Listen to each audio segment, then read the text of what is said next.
Tonight on Connecticut's news station, gunshots rang out as flames sent smoke towards the sky in a house fire that turned deadly today. Nearly 100 people gathered in one Connecticut city today to show their support for the people in Gaza as the war rages on. And it's 300 wins for Bill Belichick, a victory for the Patriots coach, and not a bad day for quarterback Mac Jones, too. Now at 10, this is Fox 61, Connecticut's news station. Good evening and thanks for joining us. I'm Carmen Chow. We begin tonight with news of a dramatic rescue and an ongoing search for survivors of a sinking boat just off the Connecticut shoreline. Police in Westport say just after 4 p.m. a boater spotted a man standing on a navigation buoy off Cockenoe Island. Another man and a woman were also found in the water and were rescued. A translator helped police determine those 3 boaters were originally a party of 5. Police say their boat sank and 2 more passengers remain unaccounted for tonight. The Coast Guard is working with police from Fairfield to Suffolk County, Long Island, as they continue their search. Now to that deadly fire in Terryville, one of 3 villages in the town of Plymouth. There was a fire this morning at a house at 110 Minor Road, and when Plymouth police and the Terryville firefighters showed up at that house, they found a camper parked on the property was also on fire, and on top of all that, they also heard gunshots go off. One person who died was found by first responders, and neighbors shot video of the smoke as it streaked skyward. Given both the gunshots going off and the flames, police closed roads in the area for quite some time. Plymouth police and the state police fire and explosives unit are now investigating what happened. And time now for the weather watch. A cool start to the week. Another windy day just like yesterday, but it looks like we'll be trading in this breeze for some warmer temperatures at some point. Let's check in with meteorologist Ryan Breton. Hi, Ryan. Carmen, we have some real warmth coming in later this week. We'll be up into the 70s, I think, by Thursday. Today, a pretty decent fall day here in southern New England, but it was very wet up over northern areas. And if you look here closely at the satellite radar, there has been some snowfall in the higher elevations of northern New England. None of that to worry about around here. It's much too warm. We're down to 43 right now in Torrington, 52 in New Haven, and 45 degrees right now in Norwich. Still gusty, though. Winds in spots gusting up over 20 miles per hour tonight. Tomorrow will be a pretty good day. It will still be on the cool side, but I think it'll be a little bit brighter than today. We'll have a mostly sunny sky. At times, some clouds mixing in, but overall not that bad as we kick off the new work week. So out the door in the morning at the bus stop, plan on temperatures in the mid-40s, a bit of a cool start, but it may be one of those days where you really have to lose the layers a little bit in the afternoon, and just a light sweatshirt or a light jacket will do as temperatures in the afternoon get close to 60 degrees. You can see the beginning of the warming trend here.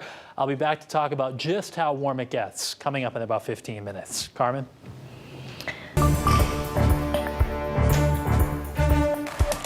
The war between Israel and Gaza is 16 days old, and the dawn of day 17 is just hours away. We're told Israel's ground offensive remains imminent as retaliatory strikes from the air continue. Israel's military fired missiles at a mosque in the West Bank overnight, which they say was being used by Hamas and Islamic Jihad to plan an imminent terror attack. Israel also attacked what it called a terrorist cell in Lebanon, from where Iranian-backed Hezbollah fighters have been sending rockets into Israel. Israeli Prime Minister Benjamin Netanyahu visited his country's border with Lebanon today, and with cameras and microphones recording his every move and word, he delivered a strong warning for Hezbollah in Hebrew.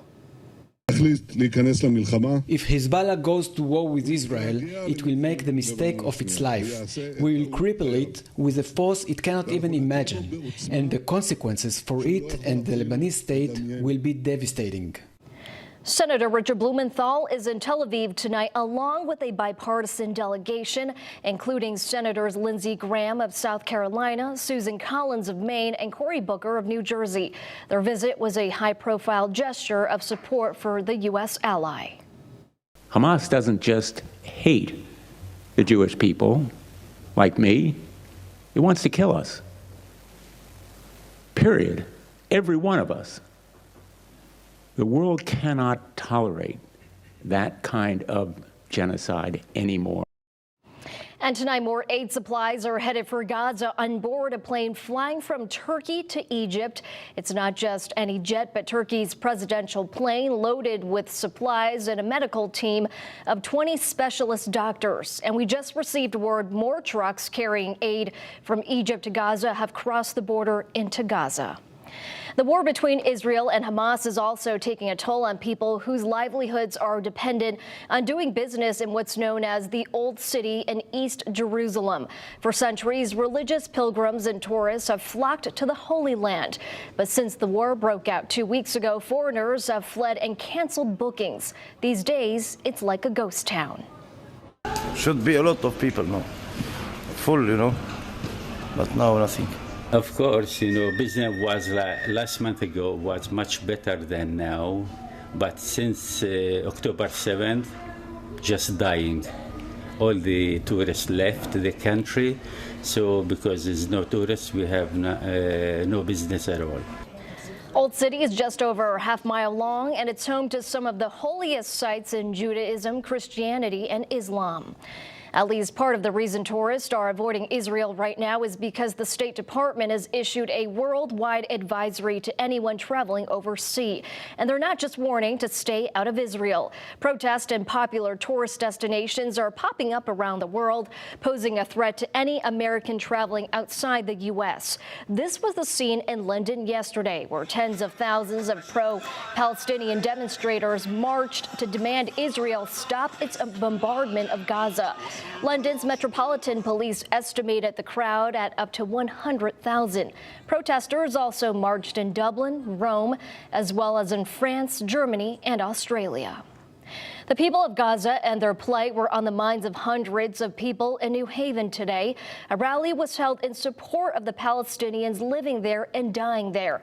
That story tonight from Fox 61's DeAndrea Turner. As people marched down the streets of New Haven, the Palestinian kufiya was draped around many pro-Palestinian supporters, a scarf that signifies the strength of people of Palestine. Using our voices to illuminate is all that we can do. From generation, I saw over the news, I felt bad for how the little kids were getting treated badly, to generation. My father survived an exodus of 1948 and still tells us the stories. The history of the Israeli-Palestinian conflict and the current Israel-Hamas war is what is top of mind of hundreds of people at the protest on the New Haven Green. It is a sad thing that to see people in general dying, any side. But unfortunately, the people, they close their eyes on the Palestinian. All of these Palestinians has been dying since then, since before even 48, till now. They only see the Israelis. And many of the people that are at this protest today are standing in solidarity with many family members that they still have in Gaza. I have my mom, my brothers and sisters, nephews and nieces and the extended family in Gaza Strip. While more than 500,000 people in Gaza are relying on aid from the UN that is slowly trickling across the border, people here in Connecticut are calling for more action from lawmakers here at home. We want our Congress, we want our representatives, we want the government to condemn genocide in the Gaza Strip. They need to call for a ceasefire. And many pro-Palestinian supporters say the biggest takeaway from this protest is illuminate their stories, talk to people what's truly happening over there, educate people over here, so then what's happening over here can translate to over there and we can achieve peace and justice for them. In New Haven, DeAndrea Turner, Fox 61, Connecticut's news station. DeAndrea, thank you. When it comes to the death toll in the war, the numbers are staggering, but also raise questions. The number of Israelis killed by Hamas has remained mostly consistent in the day since October 7th at more than 1,400 dead. The Hamas-run health ministry in Gaza claims more than 4,300 Palestinians have been killed. And in the West Bank, the health ministry counts another 91 Palestinians dead. And despite Friday's release of 2 Americans, Hamas is still holding 200 or more hostages, including Americans. As the war between Israel and Gaza continues to play out, Connecticut's news station remains committed to tracking the latest in the Middle East and the impact it's having here at home. Download the free Fox 61 News app for those updates and keep up with us on air and online at fox61.com. Now to Washington, where Congress remains paralyzed on this 19th night without a House Speaker. But as Fox's Grinnell Scott reports, a new week brings a new crop of GOP candidates. Nearly 3 weeks after the removal of former House Speaker Kevin McCarthy, little progress has been made on finding his replacement. The GOP's razor-thin majority in the House means they need nearly everyone on board to elect a speaker. That's emboldened a small group of Republicans, since just a handful of no votes on the GOP side can sink someone's candidacy. 8 people seem to be the tail wagging the dog of over 200 people. 2 would-be candidates, Majority Leader Steve Scalise and Judiciary Chairman Jim Jordan, ended up withdrawing their names after not having the votes they needed, sending Republicans back to the drawing board. The standstill preventing Congress from taking any action on crucial issues like federal spending or approving aid for Israel and Ukraine. If we don't have a Speaker of the House, we can't govern. And every day goes by, we're essentially shut down as a government. The world's on fire, and this is so dangerous what we're doing. 9 candidates filed to run by Sunday's deadline. The highest ranking among them, GOP whip Tom Emmer, has already earned the endorsement of his former boss. This is not a time for a learning experience as Speaker. Tom would be able to walk into the job and do it. A secret vote with the GOP conference is scheduled for Tuesday. Congressman Mike Flood is encouraging Republicans to sign a unity pledge, promising to support whomever wins that vote. Grinnell Scott, Fox 61, Connecticut's news station. A reminder tonight of a major construction project that will impact your plans if you need to drive on I-95 before 6 a.m. tomorrow. For the second night in a row, I-95 northbound is closed to replace a bridge connecting Norwalk to Westport, and it's going to stay closed until the start of the morning rush hour. The work that's being done has also closed ramps on and off the interstate in that area. Southbound drivers on 95 are being impacted as well. We have details about the detour on our website, fox61.com. We have